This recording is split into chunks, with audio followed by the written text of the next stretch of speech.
So I'm going to give you a copy of this in the form of a booklet next class, Thursday. We were trying to get it today, just didn't have it. So don't have to copy this chart in your notebook. But today, after giving an overall introduction, I'm just going to do the top portion of it, which doesn't need so much note and taking notes and remembering. So Thursday I'll give you the booklet. Nitai will give you the booklet. And there are a few more informations apart from the chart.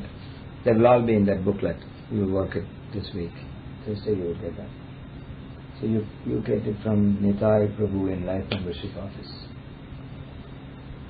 So if you remember in the 15th chapter, first verse, Prabhupada says in the purport that alright, you people are chanting Hare Krishna, but what about the Vedas? You are doing devotion, that's alright, but what about Vedas?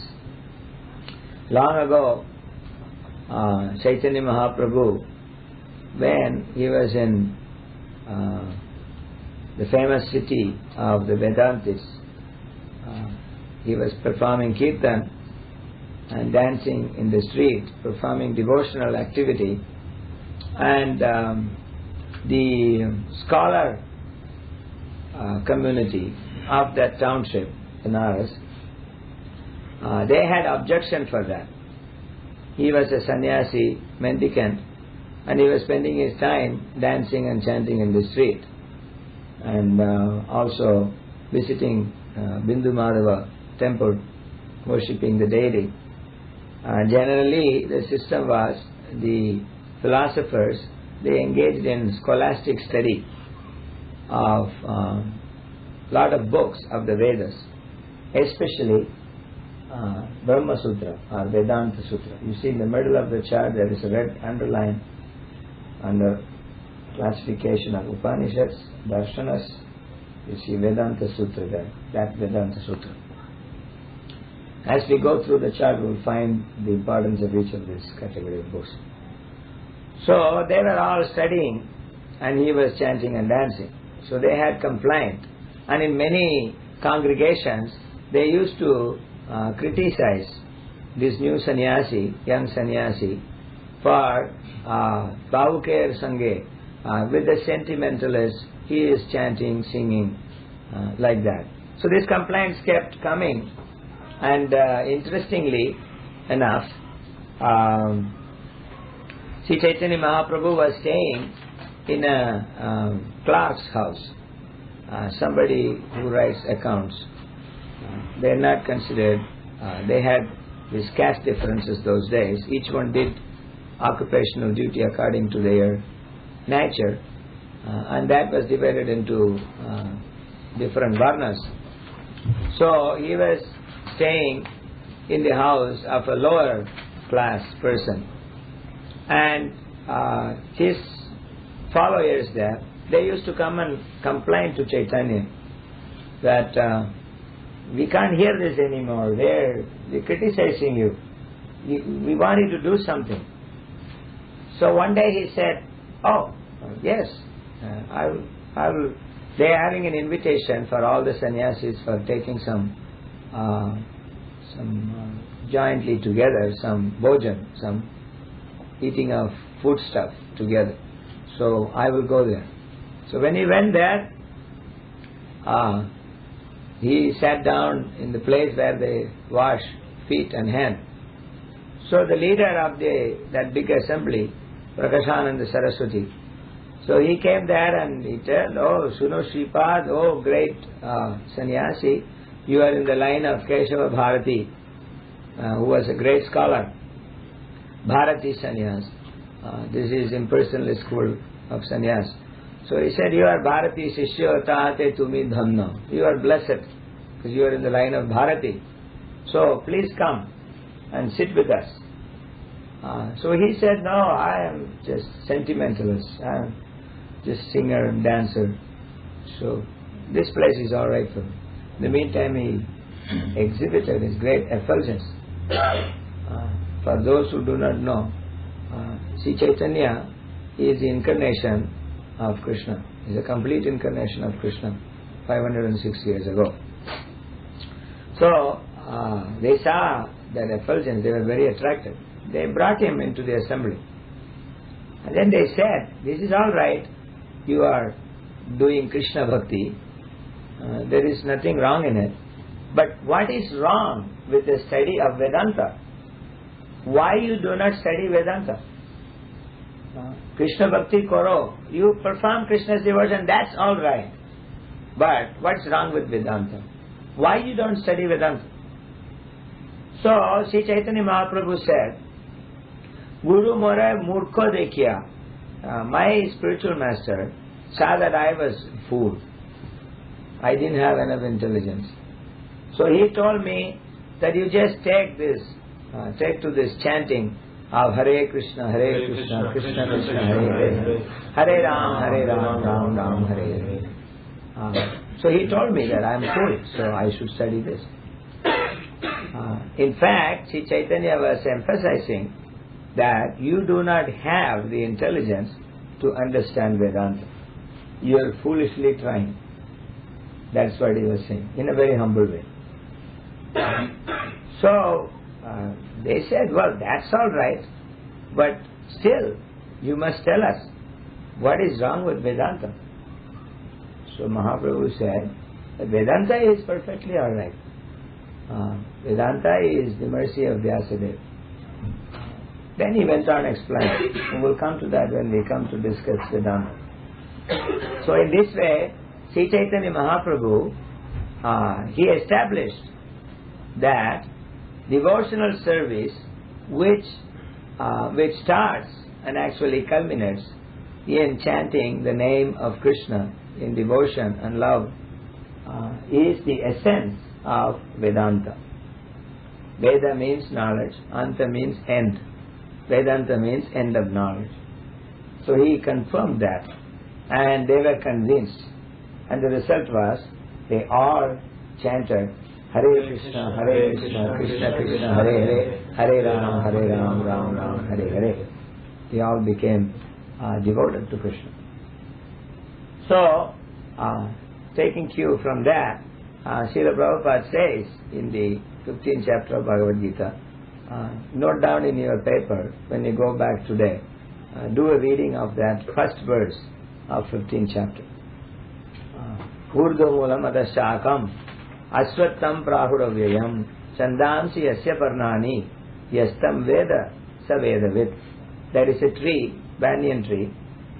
It's said that there is a banyan tree. Urdhumulam, the roots are upwards. Adha shakam, the branches are downwards. That such a tree is said, is spoken in the scripture, he says. Urdhumulam adashakam asvattam, banyan. Prahur, it is said. Avyayam, inexhaustible. Immeasurable. Avyayam. So, Chandamsi, the Vedic hymns are the leaves of this tree. Yasya parnani, parna means leaf. Chandamsi yasya parnani, yastam, one who knows this, sa, that person, Vedavid, he is the person who knows the Vedas. So in the purport, Prabhupada says, many times people ask, that's all right, you are devotees of Krishna, but what about the Vedas? And this is an eternal question for at least those who know about the Eastern religions. They will always ask, what about Vedas? What about those books, Upanishads? And some people will ask, what about Ramayana? What about Mahabharata? What about, so many things. They ask, right? Isn't that your experience? At least when you see people who know them. They will always ask, what about Vedas? Do you have Upanishad lecture in your temple? They will ask. So, this study is to answer that question. What about the Vedas? We have books. We will say, no, we have books. Here is Bhagavad Gita, we have Bhagavatam. So they will say, well, what about Vedas? What about Upanishads? What about this one, that one? So, if we get to understand how are these four books connected with the Vedas and how they do carry all the information necessary from the Vedas in these books. So then distribution of these books become a little more satisfying to the person who is giving it out. Because Prabhupada always said, you should know what is in these books.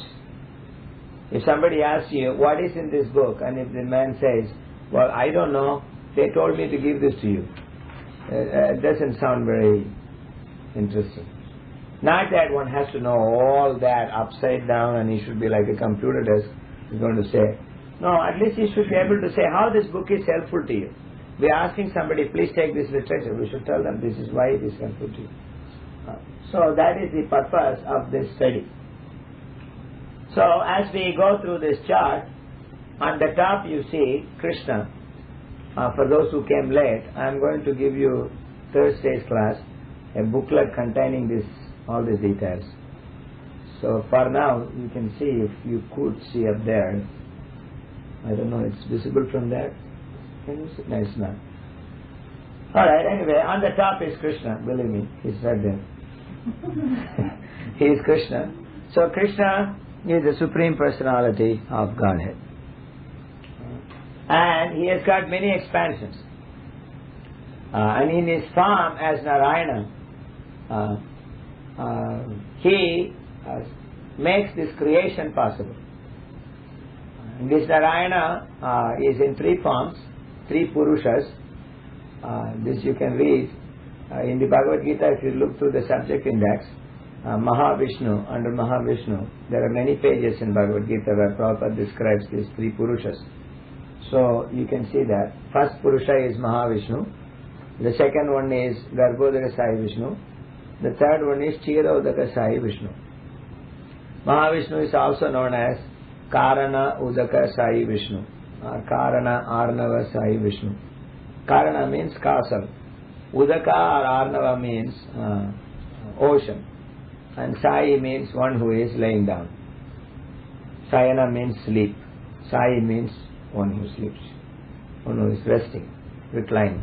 So Karana Udaka Sai Vishnu, Garbha Udaka Sai Vishnu, and Kshira Udaka Sai Vishnu. Garbha means pregnancy, from where the whole creation comes out in each universe. There are many universes, and in each universe half is filled with water, and on that water is known as Garbha Jala. And on the Garbha Jala is a Vishnu laying down.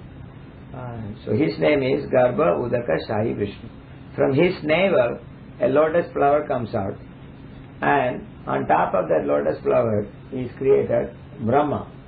Next to Narayan you see Brahma. And this Brahma is the chief engineer, construction engineer of this whole universe, with all its planets and planetary systems. Between the navel of Vishnu, Garbhodaya Sai Vishnu, and Brahma, within that stem of the lotus flower, there are 14 planetary systems. They are divided into three, namely Bhur, Bhuva and Swa. And now, if you want to know more about this, in the second canto, there is the information how the creation starts. So we'll leave it there, and we will come back to the Vedas. Now, when Brahma was created in that lotus flower, everything was dark, and he did not know what to do. So he went down through the stem up to the beginning of that stem, which is the navel of Garbhodaya Sai Vishnu, to find out his source, where he came from, what he is supposed to do, why it's all dark. He didn't know anything. So he went down there and he couldn't find anything, came up again. And there was very heavy wind blowing within that universal shell, and this lotus was moving from one side to another side. This lotus is not like just a lotus, it's a whole planet which is designed in the form of a lotus. And in the middle of that planet there was Brahma, and there was only one person. There was nobody else. So he looked up, down, and then he didn't know what to do. And he was praying. So these two syllables came from the atmosphere. Ta-pa. Tapa means perform austerity. And he performed austerity for a long time. And then he could actually visualize where this lotus is coming from. He could see Garbhodakasaya Vishnu there, who is laying down on a snake. He could see all that. Sitting in his lotus, he could see all that. Then the Lord shook hands with him. He said, "Hi, Brahma. Have a nice day." So then he thought, oh, looks so gigantic, big, Garbhodakasaya Vishnu. Imagine within the stem is 14 planetary systems.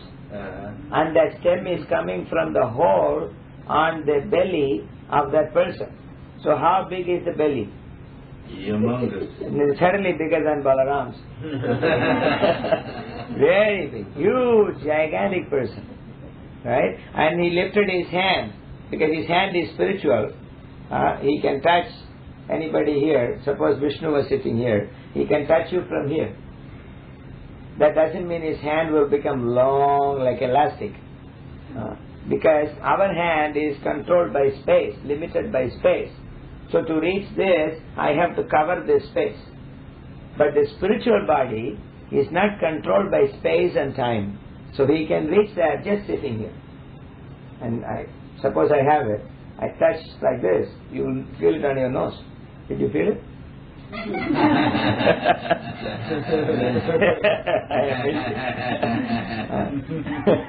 It's true like this and oh, like that. So that's what he did. He extended his hand and he shook hands with Brahma. And then he spoke to him. He revealed to him from his heart, because the same Lord is in the heart of every living being, certainly Brahma. So he spoke to him. Tene Brahma Hridaya Adikavaye. Tene Brahma Hrida. Hrida means heart. So Janmadesya Yado Anvayat Itadasya Arteshu Avijñā Swarat Tene Brahma Hridaya Adikavaye. This is there in the Srimad Bhagavatam, first canto, first verse. That is the first verse of Bhagavad Puran. That explains that this Veda was revealed to Brahma in his heart by the Lord. So that is Veda. Now when people ask what is Veda, then we first should know what is that Veda, and then to find out what is in it. First, what is Veda? Veda is knowledge given by the Lord in the heart of Brahma so that he can perform his service of creation. This is Veda. And the word Veda means to know. It comes from the root word vit. Vit means to know, or aspect of knowledge. So Veda means knowledge, or to know. Yastam Veda, Sa Veda, Ved 15th chapter, first verse. Yastam Veda, one who knows that, he is a knower of Vedas. Veda is in verbal form, it is used as Veda, to know. So Brahma wanted to know, and the Lord made him know. That's Veda. Now, Brahma, he had this Veda and he created the universal aspects, all the planetary systems and all the species and everything, and they went on. As they go on, you see there are different cycles of times also. There is yugas. There is Satya Yuga, Treta Yuga, Dwapara Yuga, Kali Yuga. In this way there are 4 yugas. 1,000 such yugas form the day of Brahma, 12 hours of Brahma. And 1,000 such yugas time period forms the night of Brahma. In this way Brahma has got 360 days in his year. Like this he lives for 100 years. Wow. Every time his daytime is over, this whole stem from the level of Vishnu up to Brahma's planet, except the top 1 or 2 planets, everything gets flooded. The Garbha water comes through the navel of Vishnu and gets into the stem and floods the whole place. This is known as dissolution. Pralaya. Pralaya payodi jale dutavana sivedam. Pralaya jal. Pralaya means dissolution water. So this water dissolves everything. And again, then Brahma goes to sleep. And after that period, he gets up again and then he restarts arranging everything. And then once again the whole planetary systems are populated. Not that, everything comes from helium gas. That's not true. This is how it comes from. At a stage there is a helium gas and a Big Bang too. At a stage. But who puts the Big Bang? Who does the bang? That is Brahma. Brahma does the bang. Big Bang. Right? So this way, Vedic literature is full of information. So yugas are there, cycles are there, and people are becoming qualified, unqualified, less qualified, degraded, etc. According to that, Brahma supplies this information of Veda to everybody. So from Brahma's mind, he creates some sons, mental sons of Brahma, Manasa Putras. And these people are great sages who have got the topmost IQ, topmost understanding capacity. And Brahma, with his 4 mouths, he speaks the Vedas to them, with the purpose of pushing every living being within the creation towards the surrender to Lord Sri Krishna. With that purpose he speaks. And not every living being is ready for the surrender. So these rishis, when they hear this information, they hear it and they look at their students whom they have to teach. They hear this absolute science and they make it possible for the student to understand. In this way, many seers, many rishis, they realize the Veda in various aspects and they give it according to the hunger and digesting capacity of the population, of the world. So that is how Vedas are handed down. Vedas are apauruseya. Apauruseya. Purusha means a person. Puruseya means authored by a human. And apauruseya means not authored by human. Vedas are not composed or compiled or written or made by any human brain. Of course, it's not done by any goat brain either. Because if humans couldn't do it, how can goats do it? So human is the person who does all this, we can see. When we ask for a class on Veda, we don't see camels and goats coming here. Even human beings don't come. So human means he has got that brain to understand this. Manishina, Manusha means one who can think, discriminate, value, and use it for his life. That is human. So, Veda was handed down in disciplic succession. Guru, Shishya, Parampara. Spiritual master, disciple, like that. So, Veda has every information of how to exist in this world, how to maintain, how to get supplies and how to get out of here. All that is there. Ultimately, the aim is to get out of the material existence. Because the material existence is only 1/4 of the Lord's energy. The 3/4 energy of Lord is the spiritual existence, which is mentioned as kingdom of God, Vaikunta, so on and so forth. In many scriptures we see this word, kingdom of God. This is kingdom of God. So the information is given by the Lord. So it is apauruseya. It is not that 3,000 years before Christ somebody wrote Rig Veda, and 1,500 years before Christ they wrote Sam Veda, and 200 years after Christ they wrote the Upanishad. This is all humbug. How do you know it's humbug? Because if you want to know any book, who wrote it, who published it, what do? You see in the book, right? You take a book and you say, oh, who published this? In the library catalog, all that information is given in there. Who wrote the book, who commented the book, who published the book, when what is done, the year is given there, everything is there. So same way, Veda is a book. And in Veda, when you see, it says, the beginning itself it says, that Veda is apauruseya. It is not done by human brain. And it also says why. It says because the human knowledge is subject to 4 defects. 4 kinds of defects. First of all, they have imperfect senses.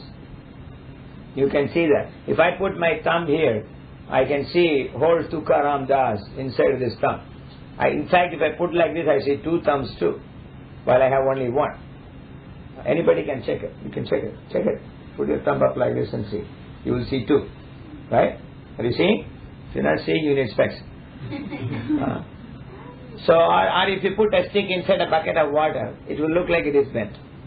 But if you take it out, it is not bent. If you sit in one train and another train is moving, it looks like your train is moving. These are all, you can see, the senses are not able to see properly.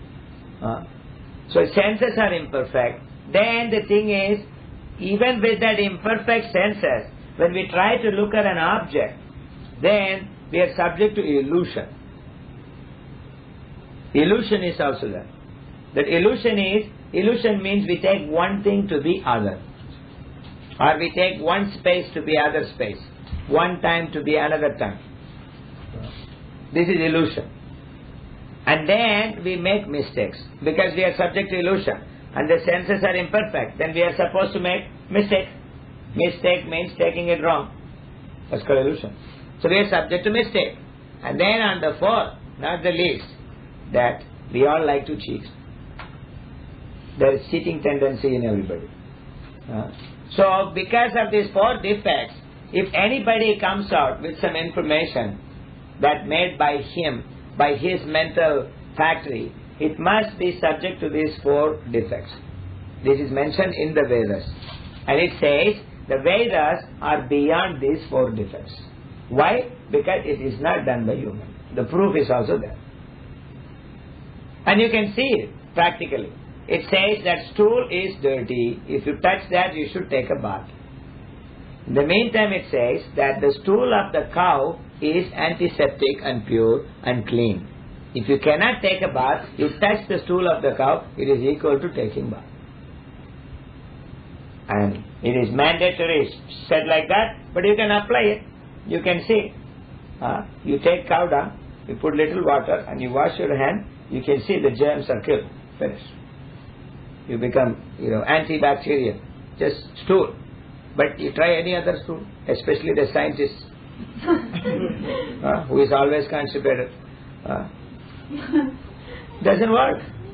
Why? Because the Veda doesn't say. That's why. Veda says bones are unclean. If you touch them, you should take a bath. In the meantime, the Veda says, if you have conch shell, which is bone, of some aquatic, you bring the conch shell, if you pour water through that, then it becomes pure water. So you can take it. You take any other bone, especially the dinosaur's bone, and you pour water through that, and what will come out is another dinosaurus. But if you take a conch shell, you pour water through that, and you sprinkle on the person, you can see it is laboratory test proved that water, as soon as goes through the conch shell, develops potency of removing bacteria, killing germs, etc., etc. So what to speak about unseen entities are driven away. That's also there. So this is Veda. Why this is possible? Because it is apauruseya. It is not made by any human. It is coming from the breath of the Lord. Asya mahato bhutasya nishvasitam riksama Yajur Atharva. So that is Veda. So if you come down in that chart, then you find there that in the beginning there was one Veda. There was one book. And you see these books were not written. In the beginning, the people's intelligence was so good that by hearing they can repeat. They don't need to put it in a book. So it was known as Shruti. You see that red triangle there on the top, you see Shruti. Shruti means that which is heard. So the Veda was one. And as the Yuga cycle goes on, when Kali Yuga comes, I already mentioned to you the Yuga cycle, 4 Yugas comprised of one Divya Yuga, thousands of Divya Yugas is a day of Brahma. This is the time schedule according to Vedic books. And Kali Yuga is 4,32,000 years. That is 432 100,000. How do you say that? 432,000 in your numbering. Then double of that is Dwapara Yuga. 3 times of Kali Yuga is Treta Yuga. 4 times of Kali Yuga is Satya Yuga. If you add it together, whatever long number you are getting, that is one Divya Yuga. Like this, 1000 Divya Yugas is a day of Brahma. So, when Kali Yuga comes, people become Mandaha, Sumandamatayo, Mandabhagya, Hi Upadruta. Kali Yuga, as the Yugas go down, first Yuga is like first class people, then Yuga is second class, third class and fourth class. So now we have fourth class population all over the world. Whether they are from east or from the west, that makes no difference. The class is fourth. Kalau Sudra Sambhava. In the age of Kali, everyone is born with no proper aim and understanding of life. And only 2% of the brain is used by Nobel laureates. And you can see the others. A genius like Einstein has used only 2% of his brain, according to Einstein himself. So then we can speak about other states. So this is the Kali Yuga brain. So as the Yugas progressed or regressed to see the quality, then Brahma thought it wise, by the instruction of Krishna, he thought it wise that it should be made more possible for the people according to their intelligence. So Brahma's son and disciple is Narada. You see that line going that side and coming down there is Narada. And coming down from Narada you see the name Vyasa. So this Vyasa, Vyasa means compiler, editor. The good word is editor actually. So Vyasa is a Shakti Avesa incarnation of Krishna. Krishna has many energies, and one energy is literary energy. To compile books, edit books, teach, classify, analyze, study. This is one energy of God. That is why we do those things, because we are part and parcel of God. So that energy enters into a human being, and he becomes the biggest literature producer. So the Veda is there, and he sees that it is very complex. So he divides it into 4. And those 4 divisions are known as Rik, Sama, Rik, Yajur, Sama and Atharva. These are the 4 names of the Vedas. You find in the Bhagavad Gita, Krishna says in that verse, Vedyam Pavitram Omkaram, Rik, Sama, Yajur, Evacha. Rik, Sama, Yajur, Evacha. Eva denotes Atharva Veda. So there are 4 Vedas. And how he divided that? He divided that according to the usage. In the Veda, there are many prayers and there are many incantations, mystic chants for performing sacrifices. And there are many songs also. And there are also lot of information how to maintain life and how to destroy life. Both is there. So he took these 4 aspects and he divided the Vedas into 4. Rig Veda is prayers, hymns, different prayers. That is Rig Veda. Rig means prayer. Rig also means like 2 lines or 3 lines. It's called Rig. And Yajush means something which is pronounced like murmuring. Yajush means to murmur. Like, this is murmuring. That means only few people they can understand. Like that. That is Yajush. Murmuring. Like you do in the back of the Bhagavatam class with the other lady.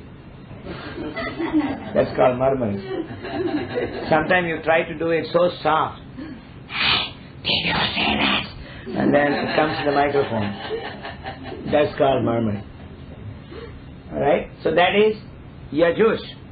Originally the Veda was known as Yajush. Prabhupada confirmed that in many conversations. He said originally the Veda was Yajur Veda. And then for the purpose of usage, Vyasa divided it into 4. Rik means prayer. Yajush means incantation or mantra, which is pronounced softly. Then Sama means the same prayers, like it which is in the Rik and Yajush, the same prayers, one for prayer and another for sacrifice, in metrical verses, in the form of songs. That is Sama Veda. And then Atharva Veda, Atharva means like Evacha. Atharva is like in English, ETC. Rik, Sama, Yajur, ETC. etc. That is Atharva. Others. What is other? Body maintenance and body destruction. World maintenance and world destruction. This is Atharva Veda. In Atharva Veda, that is being taught. In Rig Veda, there are prayers. In Yajur Veda, there are mantras for sacrifices. Vedic culture is based on sacrifice. Everybody did sacrifice. The society was divided into 4 classifications. Brahmana, Vaishya, Kshatriya, Shudra. Brahmana means Brahmajanati Brahmana. One who knows absolute truth is Brahmana. Kshatriya means is very strong, and under the advice of Brahmajanati Brahmana, he protects the weak. He collects taxes and gives it back as welfare. Just like the ocean. The sun collects the water from the ocean, makes it into a cloud, and wherever is necessary, it pours back everything. Not that it goes into his Switzerland account. It doesn't do. So king means like this. You take tax and give it back, all of it, as welfare to the people. We hope someday it will happen again. So this is Kshatriya. And Vaishya, Krishi Gora Shagam Vanigyam, Vaishya Karma Svabhavajam. Vaishya means he performs business, he does agriculture, and he raises cattle, protects cattle. Not for coming into McDonald's, not for that purpose, for the purpose of agriculture and giving milk. This is Vaishya. And then finally Sudra, he helps these 3 orders. And according to their earned attributes, as they come out in this world and they grow up, everybody has a different kind of talent. In every country of the world you find intellectuals. Every country you have intellectual. You got ruling class up there in New York or your Washington, wherever, Moscow, Delhi. Then you got business class. You got your Ford, you got your Rockefeller, and then you got the working class. You can see all the Spanish people are here doing what? Turning something in the car, in somebody's car, right? So it's a working class. So these 4 classes everywhere. And it is not by birth in the Veda. Janmana jayate Sudra, sanskarat bhavati brahmana. This is right there in the Veda. So by birth one may be anything. You may be the son of a high court judge. That doesn't qualify you. Just that birth doesn't qualify you to become the judge. So why we are discussing all this now? Because we are going to the next stage of the chart. And we will need this understanding before we go there. That is Brahman, Vaishya, Kshatriya, Shudra. And the first 3 classes, they are trained up according to their talent in understanding the Vedas. So for that they have made 4 orders of life. Brahmachari, grhastha, vanaprastha, sannyasa. Brahmachari means celibate student. Grhastha means married man. And he does various activities, either as a businessman or as a king or a priest or whatever. And then you have vanaprastha, retired. Panchasordvam vanam vrajet, 50 years over, then quit. Go to the forest. This is vanaprastha. With your wife, you go to the forest. You don't have any more marital relationship, but you go as husband and wife and visit many holy places and forests. There are many rishis there. You visit them, serve them, and prepare for death. Everything we prepare. We prepare breakfast, we prepare lunch, we prepare for winter, we prepare for summer, but death we don't prepare. That's foolish. So Veda is not foolish. Veda is very intelligent. So it says prepare for your death. We all have to die. Are we prepared for it? This is a big question. You are prepared for everything else, but you didn't prepare for death, which is certain. You may prepare for your election. You may not win, but death is certain. You have to die one day. So how are you going to face it when death comes? You're going to say, well, I have bank balance. I don't care. No, won't work. You may say, my son is studying in Chicago. He is a great professor. So what does it mean to you? You have to die. You may hold 15 of your family members' hands like this and then say, no, I don't want to go. But you have to go. You may beg your doctor, please doctor, I give you $1 million, make me live for half an hour more. He cannot do. He can take $1 million, and kill you half an hour earlier. That he can do. But nobody can save you. So you have to prepare for death. So that is vanaprastha. And sannyas. If one could, and if he can become the best welfare person. Sannyasi means one who does welfare for the whole humanity. That is sannyasi. So these 4 orders are there. Now you come there, you see samhita, mantras, brahmanas and aranyakas. Here the word brahmana is a category of book. It is not the priest. Brahmana and aranyaka. On the top you see samhita and mantra. Veda is known as known by the name samhita. Samhita means a collection of various informations. This is known as samhita. So you have Rik Samhita, you got Yajur Samhita, you got Sama Samhita, and you got Atharva Samhita. This is Veda. It is known by the name Samhita. Now in the Samhita, there are 2 kinds of informations. One is different descriptions. Another is prayers. Descriptions and prayers. So in the Samhita, the prayers are known as mantras. These are a category of books. You will find Aitareya mantra, or Ishagesha mantra, Pippalada mantra. You find these things in the Veda. So that we have given there in the chart to make you understand what is in the Veda. A Veda is Samhita, and in Samhita there is mantra portion. Mantra means different prayers. Trayate mana iti mantraha. To deliver the mind. Some sound vibration is there. That's mantra. Now then, now we have the Vedas, we know they are 4 and everything. What is in them, that also we know. Now we see how they were utilized. As we say, there are 4 orders of life. Brahmachari, grhastha, vanaprastha, sannyas. Now the sannyasis, they were always in the forest. And they travel through the cities sometimes. Like you see, you know some stories of the old times. Like Vishwamitra was performing a sacrifice in the forest.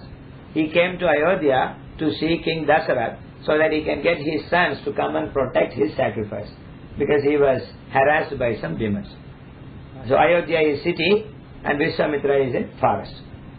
Or Vasishta comes, sometime Gautama comes. So these sannyasis were in the forest. And what were they doing in the forest? They were running universities of Veda. That is what they were doing. They were educating people. That is the sannyasa order. Sannyasa order means you teach. And who is learning from them? Brahmachari. 5 years. Kaumaram acharet prajna. 5 years the child is old, he is given to the teacher. And for say 20 years, till he becomes 25, he learns under the teacher. He lives with the teacher. Brahmachari Gurukuleva son. He stays there and he goes to the villages for begging, or he collects alms from the forest, he brings it to the teacher, and when the teacher is pleased, he feeds him and then he teaches him. And he serves him. So this way 20 years of life is spent in the school, in the university. Where is it? In the forest. So now 2 orders of life are already in the forest, that we have seen. Now vanaprastha means retiring to